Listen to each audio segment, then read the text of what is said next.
Hi, this is Mark Evans with Vader News, and I'm with Tony Hines, Senior Vice President of Byte Communications. So Tony, what are some of the key communication challenges and opportunities facing companies, particularly small companies and startups, in this current economic downturn? In other words, how do companies gain traction in this business climate? Well, Mark, I think you hit the nail on the head with the challenge. I mean, it's the challenge for large companies or small companies alike. It's the state of the global economy.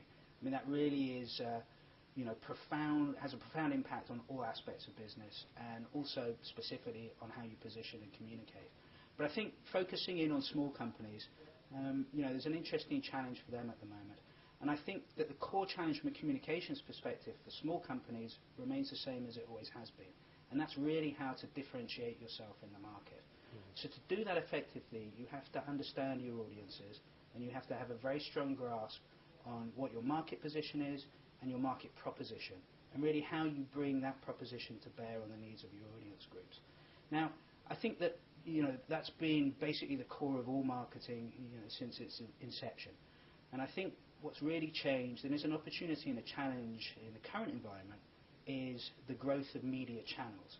So it's no longer simply a one-dimensional issue your press release, secure the briefing with the media, and then hope that the editorial focus of that journalist is good enough and their readership of that title is good enough to carry your message forward. You really have a lot more work to put in terms of how you communicate your messages, but you've got a great opportunity. And it's not that you're disintermediating the media. You've actually, through social media channels, you have the opportunity to reach your audience group directly and build a dialogue-driven relationship with them.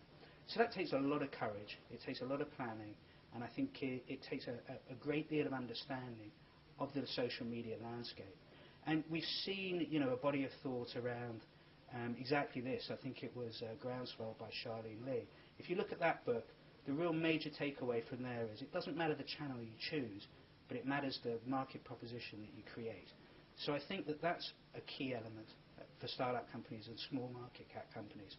And I think then, if you look at that and you take that forward, so what are the three things from a communications point of view that small companies should undertake? I mean, I think the first thing, just to iterate it, is really focus on creating a compelling market proposition. And I think the second thing is to not be fearful of social media, but understand it is a very important tool, and it's a tool that you use almost as a publisher yourself to carry your proposition forward and your core corporate messages forward. And then thirdly and finally, I think that the tools exist out there at the moment to really measure success. And that can be anything from click-throughs on your site through to how you're perceived in the online and offline media against your competitors. And there's a swathe of different opportunity in terms of measurement. You've got to choose on measurement that you think is really going to underscore your success and prove that you're matching your communications goals to your business goals. And then you have to really look at those indicators almost in real time to make sure that you're following and tracking the dialogue as it develops, and you're responding and you're adapting your market position in a very dexterous way. So, Mark, that would be my counsel to any small companies out there looking at their communications needs at the moment. Well, thank you, Tony. That's some great advice. This is Mark Evans with Vader News. You're welcome.